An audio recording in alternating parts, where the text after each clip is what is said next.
తెలంగాణ భవన్లో కేసీఆర్ మాట్లాడుతున్నారు. లైవ్ చూద్దాం. ఆఫీస్ టీఎన్జీ వరకు గాంధీ భవన్ పక్కన ఉండే ఆఫీస్ అని అనుకుంటారు చాలా మంది తెలియక. ఈవెన్ నౌ టీఎన్జీఓలకు ఆ కార్యాలయం ఉంది. సో ఆనాటి ఇవ్వలే వాళ్ళు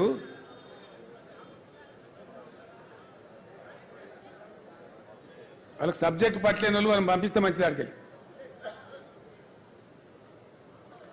ఆ టీఎన్జీఓ కార్యాలయం ఇప్పుడు కూడా ఉంది.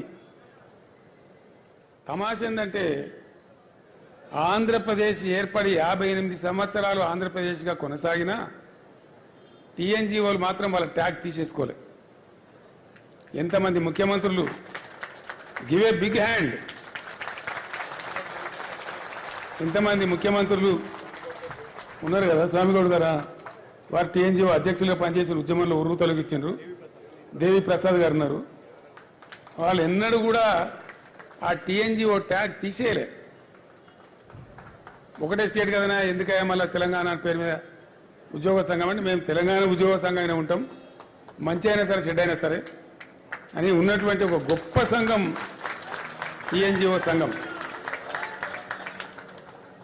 కొద్దిమంది అంటే జయశంకర్ లాంటి వాళ్ళు, టీఎన్జీఓ లాంటి వాళ్ళు అక్కడోళ్ళు తమ పట్టు మీద ఉన్నారు. మనసులో ఉన్న భావాన్ని అట్లా పెట్టుకొని ఉన్నారు. దిక్కుమొక్క లేకపోయినా ఉన్నారు. ఇట్లా ఉండే తెలంగాణ. నేను జయశంకర్ గారిని అడిగిన, సరే ఉద్యమం ఆరిపోయింది, ఎక్కడో లేకుండా అయిపోయిండు, ముల్కీ రూల్సే రద్దు చేస్తే మాట్లాడేవాళ్ళు లేకుండా పోయిండు, మరి మీరు ఏం చేసింది సార్ అని అడిగిన. ఏం లేదు, లెక్కలు వేసుకుంటూ కూర్చున్నా, ఎక్కడన్నా సుఖదగి పడేట్టు మీటింగ్ పిలిస్తే పోదుంటి, అందులో భాగంగా మీ దుబ్బాక కూడా వచ్చినా అని చెప్పిండు ఆయన. మీ దుబ్బాక ప్రాంతమే కదా, అక్కడ కూడా వచ్చినా అని చెప్పిండు. ఎంతమంది వద్దరు మీ మీటింగ్లో కొని అడిగిన నేను. ఓ 15 మందో 10 మందో 20 మందో వచ్చేది. అక్కడికే మేము తృప్తి పడేది అన్నాడు. ఎందుకు ఆ ఆ సభలు ఎందుకు కొనసాగించారు అంటే ఆయన నికార్సైన తెలంగాణ వాది కాబట్టి నాతో ఒక మాట చెప్పిండు. ఏనాటికన్నా ఓ కేసీఆర్ లాంటి ఒక రాకపోతాడా తెలంగాణకు? వచ్చే నాటికి ఎవడన్నా ఒకడు వస్తే తాలూకాకు 10 మందో 15 మందో రెడీగా ఉండాలి తెలంగాణ వాదులు అనే దాంతో మేము కొనసాగించినాము. ఆ సోయి మిగిలింటే చాలు అనుకొని ఆ తిప్పల పడ్డాము అని చెప్పిండు ఆయన. అంటే నికార్సైన తెలంగాణ వాదులు, నిజమైన తెలంగాణ వాదులు అవి అట్లా పనిచేసిండ్రు, అట్లా ఉన్నారు. పాపం ఆశ లేదు, ఆదరించే వాళ్ళు లేడు, అన్నం పెట్టేవాళ్ళు లేడు, కార్లు లేవు, బ్యాండ్లు లేవు, మేళాలు లేవు, ఏం లేదు. వ్యక్తులుగా ఉన్నా కూడా వాళ్ళ పట్టుదల అంత గొప్పగా ఉండి పనిచేసారు. సో వారితో పాటు కొంతమంది సహచరులు ఎప్పటికప్పుడు షేర్ చేసుకునే వాళ్ళు ఉన్నారు. నిజానికి నేను ఉద్యమం ప్రారంభించేదాకా జయశంకర్ అనే ఒక వ్యక్తి ఉండని నాకు కూడా తెలియదు. I never knew. ఎంత కూరుకపోయింది పాతాళ లోకంలో అంటే చాలా దారుణంగా. అసలు మనోళ్ళే మొత్తం హైదరాబాద్లో బతుకమ్మ పండుగ ఆడితే మోటు ఆడే పరిస్థితి లేదు. తెలంగాణ బిడ్డలే కానీ బతుకమ్మ ఆడితే ఏమనుకుంటారో ఏందో అనే పరిస్థితి హైదరాబాద్లో. మనోళ్ళంతా ఆనగపకాయ బంద్ చేసి సొరకాయని మొదలుపెట్టారు, పుంటికూర బంద్ చేసి గోంగూరను మొదలుపెట్టారు. అంటే మన మాతృభాషను, మన స్వతహాగా మనం పుట్టినప్పటి నుంచి ఉన్నటువంటి భాషను కూడా మాట్లాడితే మొరటేమో ఏమని అనుకుంటారేమో అనే స్థాయికి నెట్టివేయబడ్డది తెలంగాణ. ఘోరాతి ఘోరం. నేను జయశంకర్ గారు ఒకరోజు ఉద్యమంలో తిరుగుతా ఉన్నాం. ఆ పై ప్రాంతానికి పోయినాము, ఆదిలాబాదో బహుశా ఏ ప్రాంతానికి పోయినామో. తిరిగి హైదరాబాద్ వస్తూ ఉన్నాం. వస్తూ ఉంటే పైనుంచి కోరుట్ల, జగిత్యాల నుంచి ఆ సిరిసిల్ల మీదుగా వస్తూ ఉన్నాం. సిరిసిల్ల పట్టణంలో రాత్రి మేము 11:45 అవుతా ఉంది. కారు హెడ్లైట్లలో కనపడుతున్నాయి, గోడల మీద నినాదాలు. విపరీతంగా 10ల సంఖ్యలో చచ్చిపోతారు. దుబ్బాకలో, పోచంపల్లిలో, సిరిసిల్లలో, ఇంకా అనేక చేనేత ప్రాంతాలలో డజన్ మంది చచ్చిపోడు, 6 చచ్చిపోడు, 7 చచ్చిపోడు ఒకటే రోజు. అక్కడ ఉన్న కలెక్టర్ గారు జనార్దన్ రెడ్డి గారు అని ఉండే పాపం, జాయింట్ కలెక్టర్, ఆయన గోడల మీద రాయించిండు రాతలు.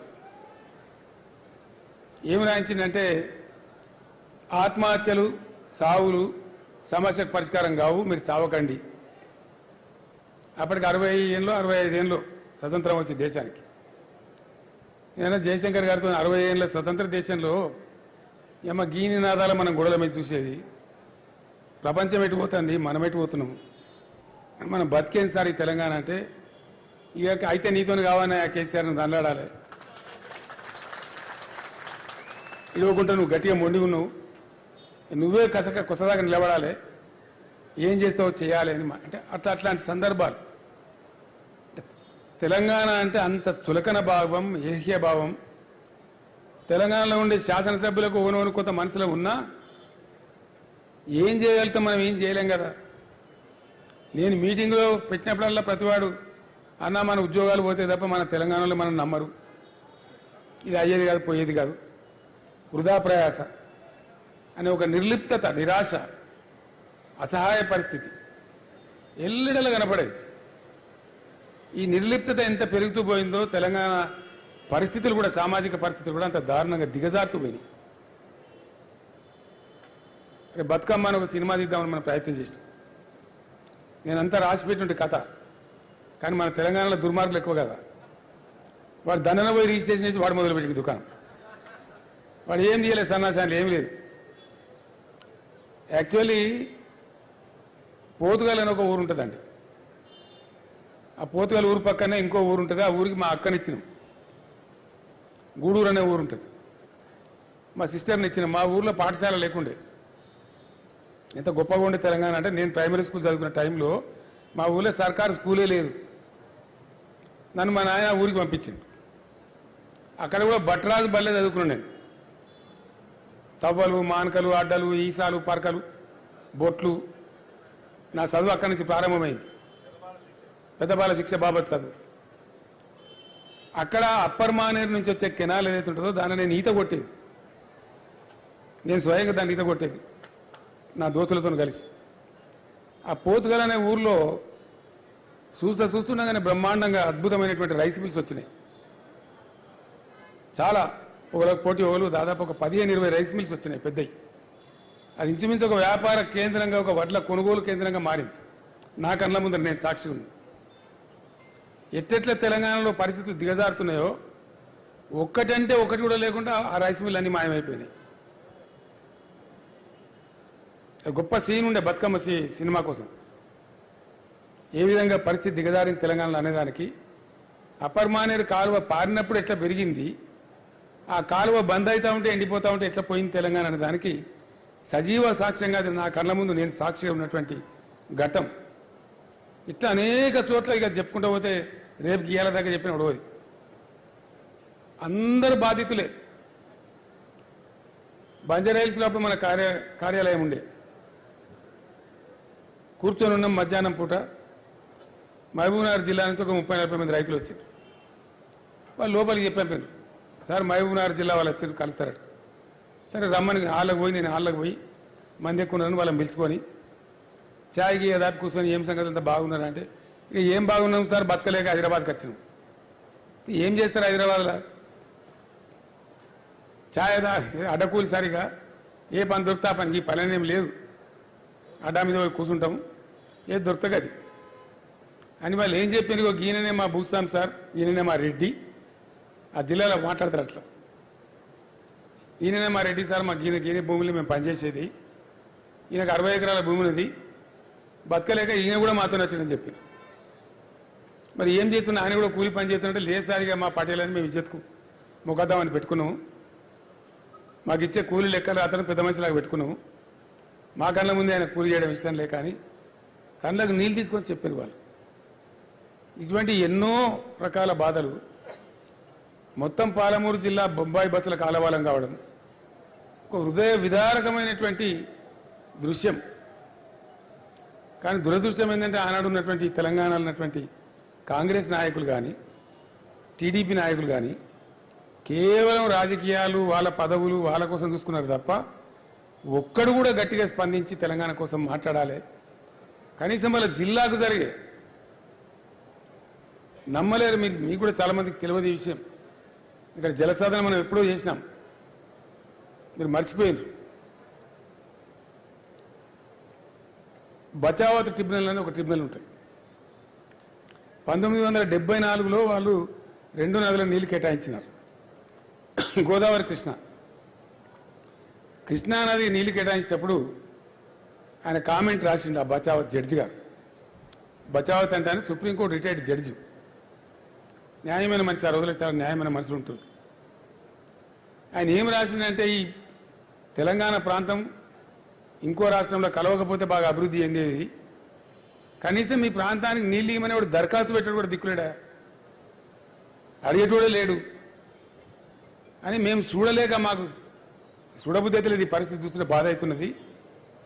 ఈ కరువు జిల్లా ఇది కరువు ఎక్కువ ఉన్నది కాబట్టి ఈ మహబూబ్ నగర్ జిల్లాకు ఒక 17 టీఎంసీలు కేటాయిస్తున్నాము. దీనికి వంకలు కుంటి సాగులు పెట్టి ప్రభుత్వాలు ఎగ్గొట్టద్దు, ఖచ్చితంగా ఈయన్నే కట్టాలి, ఈ జిల్లానే కట్టాలి ప్రాజెక్ట్ అని కండిషన్ పెట్టి జూరాల ప్రాజెక్టుకు ఒక 17 టీఎంసీలు కేటాయించాడు. దాన్ని ముట్టినోడు లేడు, పట్టినోడు లేడు, అడిగినోడు కూడా లేడు. ఇక తెలంగాణలో ముఖ్యమంత్రులు కానీయగానే పోదురు. అయితే 6 నెలలకే దుకాణం పెట్టి ఏడాదికి దించేసాడు. దానికి పివి సాబును కూడా అట్లే దించేసారు, అందరిని దించేశారు. ఆయనోళ్ళే 3, చెన్నారెడ్డి, అంజయ్య, పివి నరసింహారావు గారు, వాళ్ళని కూడా బతకనీయలే, ఏదో సాకు పెట్ట దించేయ. చివరికి అంజయ్య గారు ముఖ్యమంత్రి అయిన టైంలో ఆయనకు మనసులో ఉన్న ప్రేమకమాన పోయి అందరికి అధికారులకు చెప్పి జూరాలకు ఫౌండేషన్ వేసిండు ఆయన. ఇక తర్వాత కట్టిండ్రు. కడితే ఏమైందంటే అది సీ అండ్ ఎంజాయ్ అంతే, నీళ్ళు వస్తాయి పోతాయి. కర్ణాటకది కొంత భూమి మునిగింది, వాటి నిండా నింపునే నీళ్లు, ఇక కాలువ దవ్వరు, నీళ్ళు వారాయి, ఏం లేదు. గులాబీ జెండా ఎగిరేదాకా కూడా జూరాల పరిస్థితి అదే, అట్లే ఉండే. ఉన్న ఆర్డీఎస్ కాలువను నాశనం పట్టించిండ్రు. 85,000 ఎకరాలకు ఉన్నటువంటిది మొత్తం 10,000 ఎకరాలకు వచ్చింది. జూరాలనేమో జస్ట్ సీ అండ్ ఎంజాయ్, నీళ్ళు వస్తూ ఉంటాయి పోతూ ఉంటాయి, ఏం లేదు మనకి, పట్టిదే పిక్నిక్ పోయినట్టు. మన దానిలో ఉంటుంది కానీ మనది కాని ప్రాజెక్ట్ అది. అప్పుడు నేను చాలా భయంకరంగా దాడి పెట్టి పాలమూరు సభలో గర్జిస్తే అప్పుడు మోకాళ్ళ మీద ఊరికి అప్పుడున్న ప్రభుత్వం కర్ణాటకకు డబ్బులు చెల్లించి అప్పటి నుంచి జూరాలను నింపడం, కాలువ కింద సాఫ్ చేయడం అనేది స్టార్ట్ అయింది. ఆర్డీఎస్ కూడా అప్పటిదాకా అడిగిన వాళ్ళు లేడు, పడుచుకున్న వాళ్ళు లేడు, మాట్లాడిన తెలంగాణలో మరి ఆ జిల్లా నుంచి ఎమ్మెల్యేలు లేరా, ఎంపీలు లేరా, మంత్రులు లేరా అంటే ఉన్నారు కానీ బానిసలు, కట్టు బానిసలు, నోరు తెరిచే ధైర్యం లేదు. ఆర్డీఎస్ కూడా జూరాల లింక్ కెనాల్ని పెట్టి దాని దుకాణం మొదలుపెట్టినారు. ఇట్లా అనేక అనుభవాలు. నేను చేసిన ఆర్డీఎస్ పాదయాత్ర తర్వాత కొన్ని ఫలితాలు, హాలియాటు కోదాడ పాదయాత్ర చేస్తే లెఫ్ట్ కెనాల్ మీద, నాగార్జున సార్ లెఫ్ట్ కెనాల్ మీద కొంత రిలీఫ్, అప్పుడు విజయసింహారెడ్డి గారి నాయకత్వం వహించండి దానికి. అప్పుడంతా కూడా అక్కడ కుడికాలు ఒక ఫ్రీ, ఎడమకాలుకేమో కరెంటు ఛార్జీలు. నల్లగొండ సభలో గర్జించిన నేను, సమైక్య రాష్ట్రంలో సమగ్రాభివృద్ధి అంటే ఇదేనా? ఒకటే ప్రాజెక్టుకుండే ఒక కాలువకు ఒక రీతి, ఇంకో కాలువకు ఇంకో నీతా, ఇంకెందుకు ఉండాలి తెలంగాణ ఆంధ్రప్రదేశ్లో మాట్లాడితే అప్పుడు తెల్లారి మంత్రి వచ్చి మిర్యాలగూడలో మీటింగ్ పెట్టి, లేదు లేదు రేపటి నుంచిగా ఇది కూడా మేమే కడతాం, బిల్లులు గవర్నమెంటే కడతామని చెప్పారు. అంటే తెలంగాణలో నాయకులు లేరా, ఎమ్మెల్యే లేరా అంటే ఉన్నారు. అందుకే నేను తిట్టేది కదా అప్పుడు, దద్దమ్మలు, శాతగాని వాళ్ళు, సవటలని. నేను వట్టి కాదు, అయినా నేను కారుకూతలు గుయ్యలేదు, చేతగాని వాళ్ళని తిట్టేది. ఇంకా 3 మాటలు నేను మాట్లాడలేదు. దానికే కేసీఆర్ భాష నా మీద బదనాం కూడా పెట్టేది. సరే దాన్ని నేను తిప్పి కూడా కొట్టేది. అంటే అంత కూరుకపోయి అంత పాతాళంలో అయ్యకు కాకుండా, అవని కాకుండా, ఎవని కాకుండా ఉన్న తెలంగాణ చాలా భయంకరం, దిక్కుదోసని స్థితి. 5గురం కలిసి తెలంగాణ గురించి మాట్లాడదాం కూర్చుందామంటే ఏం దుకాణం పెట్టినా తేవా అనుకుంటా ఓడు.